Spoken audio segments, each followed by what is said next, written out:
Bonjour, je m'appelle Bernard Delise, le président de l'association Marie-Louise. Cette vidéo n'était pas prévue, mais j'ai reçu une mauvaise nouvelle hier et je voulais vous la partager et le faire savoir au plus grand nombre. Nous savons que le système judiciaire en France est extrêmement laxiste et lent, mais là, ça dépasse certaines limites quand même. Pour que vous compreniez bien, je vais remettre dans le contexte de cette affaire. Ma maman est en EHPAD, à côté de chez moi, dans le sud de la France, mais préalablement, elle était dans un EHPAD en région parisienne, dans lequel ça s'est très mal passé puisqu'elle a été victime de maltraitance physique, de maltraitance institutionnelle. C'est la raison pour laquelle nous avons décidé, à son dernier accident qui a valu quand même son envoi à l'hôpital, de déposer plainte en mai 2023 pour une première plainte au commissariat pour coups et blessures sur personnes vulnérables et une deuxième plainte de manière plus générale déposée au tribunal de Bobigny par l'intermédiaire de nos avocats. La maltraitance qu'avait subie dernièrement n'était pas rien, hein, puisqu'elle a subi un scalp de la main gauche et quasiment l'arrachement du mollet droit, qui lui a quand même valu 11 points de suture. 11 points de suture sur une femme fragile, vulnérable.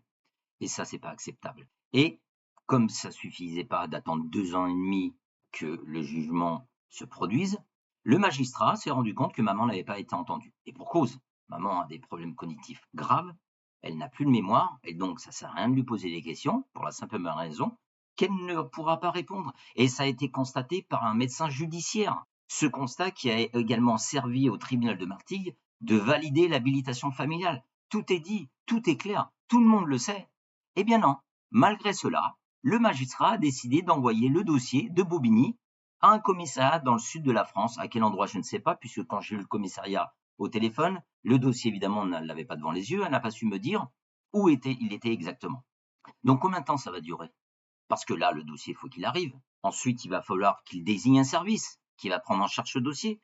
Il va falloir qu'il désigne un agent qui va s'approprier ce dossier. Ensuite, il va falloir attendre que cet agent me contacte, me convoque, que je vienne avec ma mère parce que lui, agent du commissariat, doit s'assurer de la véracité de mes propos, de mes écrits, des propos de l'avocat et même des écrits du médecin judiciaire parce que lui, agent de commissariat, est beaucoup plus compétent en médecine que le médecin judiciaire. Donc combien de temps ça va prendre? Encore des semaines? Des mois? Et ça, c'est inacceptable. Ça, c'est scandaleux. Parce que pendant ce petit manège que moi, je pense, j'ai l'intime conviction même que c'est volontaire. Volontairement, on prend du temps. Volontairement, on en perd ou on en gagne. Ça dépend de quel côté on se met. Et ça, je ne peux plus le supporter. Nous ne pouvons plus le supporter. C'est plus acceptable. Parce que pendant que nous perdons du temps ou pendant que la justice prend son temps, les EHPAD, eux, continuent de maltraiter. Les résidents, eux, qui sont nos proches, nos chers, continuent de subir. Combien de temps on va encore attendre? Alors à l'association Marie-Louise, nous, on ne lâchera jamais.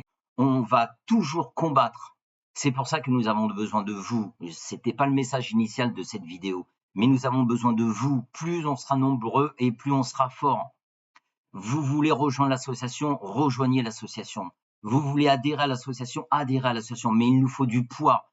Apportez-nous vos témoignages, vous, résidents d'EHPAD, proches, aidants, familles, professionnels de santé. N'hésitez pas à apporter vos témoignages. C'est important. Il y aura du poids. On a déjà commencé nos démarches auprès des institutions, auprès des politiques. Alors on n'est pas dupes. On sait que c'est un combat qui va être difficile. Mais nous, on part du principe qu'il vaut mieux le tenter et échouer que rien faire et rester les bras croisés à attendre qu'il y ait encore des accidents comme dernièrement à Martigues avec cette pauvre Janine. Rejoignez-nous. Arrêtons de fermer les yeux parce qu'aujourd'hui, c'est ma maman le sujet. Aujourd'hui, c'est une Janine ou c'est une Marie-Louise.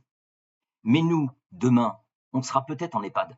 Donc il faut se réveiller et c'est pour ça que je fais appel à vous tous, quel que soit votre âge, votre situation, votre classe sociale. Rejoignez l'association Marie-Louise. Parce que regardez la plainte que j'ai déposée il y a 2 ans et demi, elle n'est pas prête encore d'aboutir. Et encore une fois, pendant ce temps-là, les EHPAD font ce qu'ils veulent. Alors, je vous remercie pour votre écoute. Partagez un maximum cette vidéo parce qu'encore une fois, il faut que ça bouge. Et nous, fondateurs de l'association qui avons tous un membre en EHPAD, actuellement, nous ne lâcherons rien.